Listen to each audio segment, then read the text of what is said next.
The fans loved his innocence and authenticity. He was a genuine player. He'd play for fun and to entertain the crowd. And the fans realised that. That was Manny Garrincha, the joy of the people. He had a childish spirit. Garrincha was football's answer to Charlie Chaplin. In his position, he was the greatest player I've ever seen. It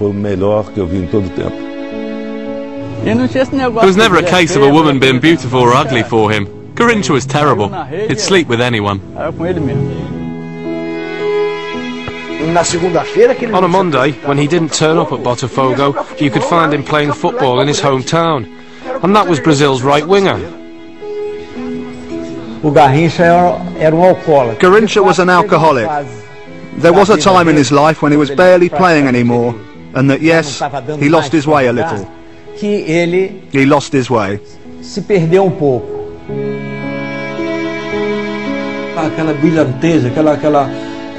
started to lose that spark and joy that he'd always had.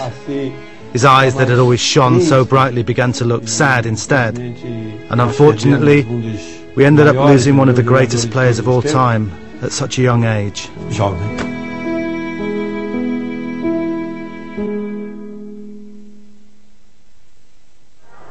Sweden, 1958. Brazil were due to face the USSR in their final and decisive World Cup group game. The Soviets were pioneers of a new scientific football and feared by the Brazilians. However, the Brazil side contained two young stars who'd been held back from their opening two games, Pelé and Garrincha. The world was about to witness 3 minutes that would change football forever. It was in that game that both of them came in. The selectors had a long talk. Garrincha had been training well and Pelé had recovered from an injury. So the two of them started against the USSR, and they did something spectacular. Both players made an immediate impact, but Garrincha in particular was mesmerising. His close control, dribbling ability and mazy running had the opposition tied in knots. The Soviets went on to lose 2-0. But in those first 3 minutes, the world had witnessed the emergence of a new power in football. The magnitude of the occasion was lost on Garrincha, however. He hadn't even realised Brazil had qualified to the knockout stages and sent the Soviets home.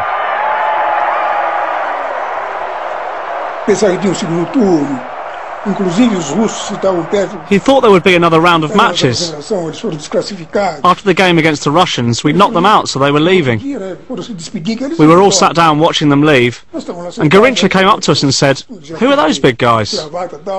We said, "They're the Russians, we beat them yesterday, we knocked them out." He replied, "Won't there be a second leg?" That gives you some idea of his mentality. He didn't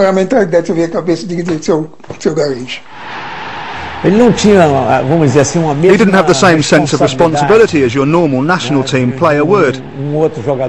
Even with Brazil, he'd do his thing and play his way. But it was brilliant. And that's what was good and important. That irresponsible streak had initially cost him his place in the starting lineup, but now his dribbling skills were crucial to Brazilian success. Nilton Santos would shout, "Give the ball to Mané," and Garrincha would get the ball, dribble down the wing and then cut it back for either Vavá or Pelé. A lot of the time, you'd get one player here, another there, maybe 3 players marking him, and he'd dribble past them. He was very explosive. He could go past anyone. For Garrincha, the final against the host Sweden was just another game. It could have been one of the kickabouts he regularly enjoyed with friends back in his hometown of Pau Grande. But yet again, he managed to mesmerise the opposition. He'd dribble, get to the byline and cross the ball in. So much so that in the last game against Sweden, he made 2 identical runs.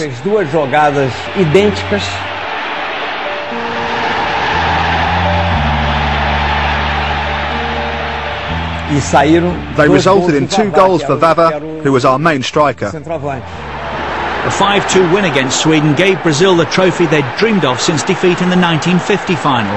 Football had changed forever. For Garrincha, life would never be the same again. Manuel Francisco dos Santos was born on the 28th of October 1933 in the rural town of Pau Grande, near Rio de Janeiro.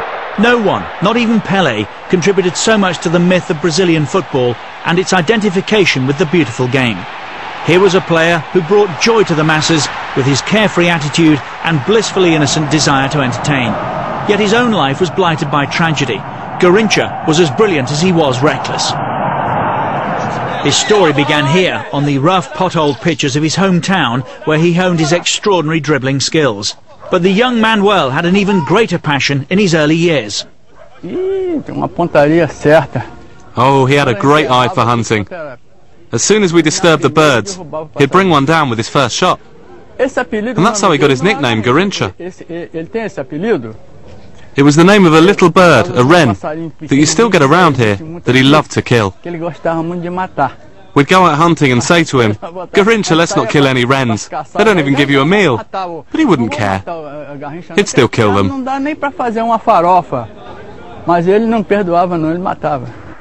That Garrincha rose to the top of world football is even more remarkable when you consider that he was born with such a disability. Garrincha was a physical impossibility.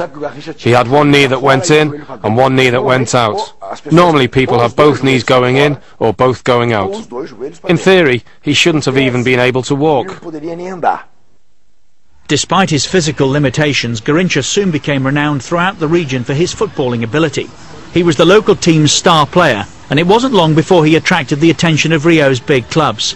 However, by the time that Botafogo came calling in 1953, he'd already been rejected by a host of clubs and was disillusioned.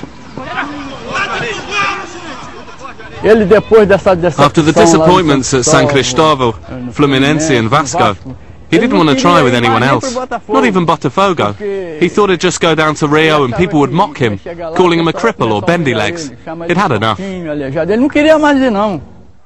When the boy with the bent legs arrived at Botafogo's training ground, he was immediately thrown in against the national team left-back, Nilton Santos.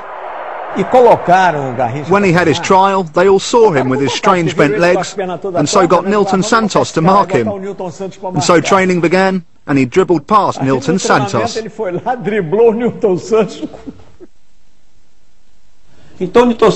So after training, Nilton Santos grabbed hold of Garrincha and took him to the president.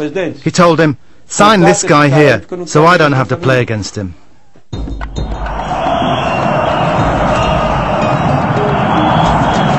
At Botafogo, Garrincha was a phenomenon. He played with innocence and irresponsibility, with relish and with brilliance.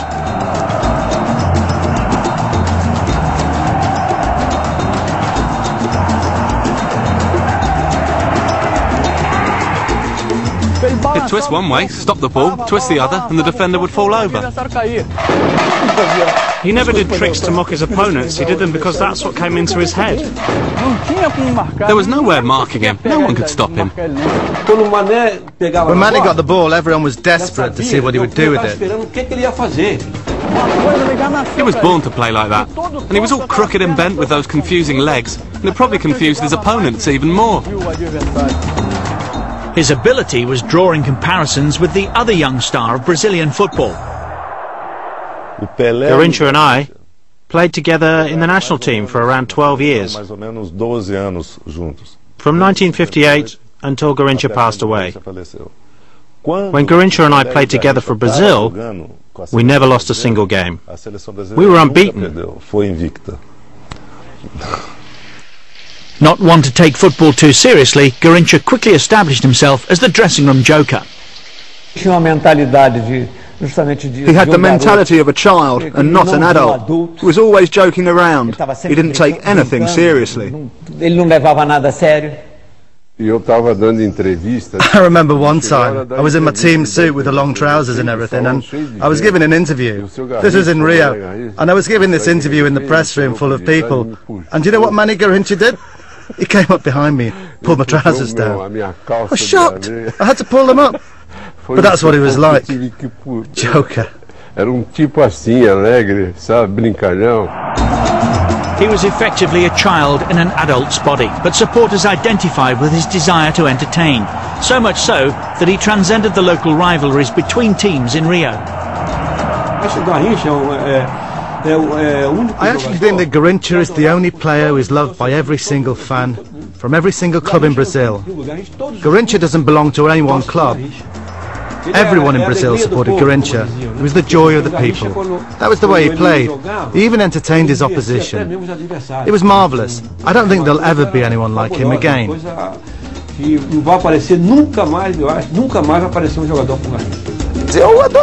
I love Garrincha. I'd support him, even though he played for Botafogo, because I wanted to see him do those things with the football that he could do.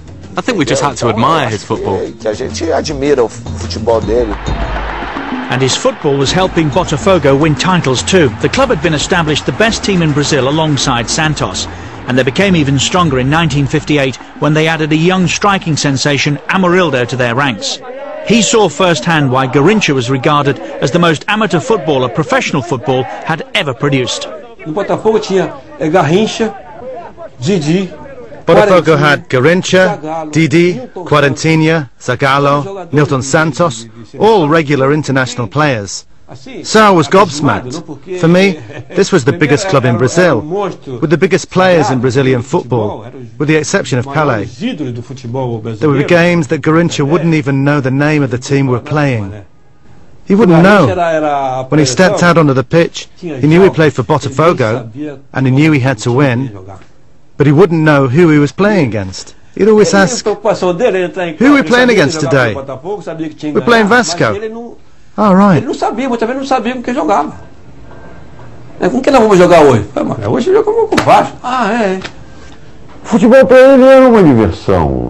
Football was just a bit of fun for him. It wasn't a serious job where he looked to earn a lot of money. What money he did earn, he squandered anyway.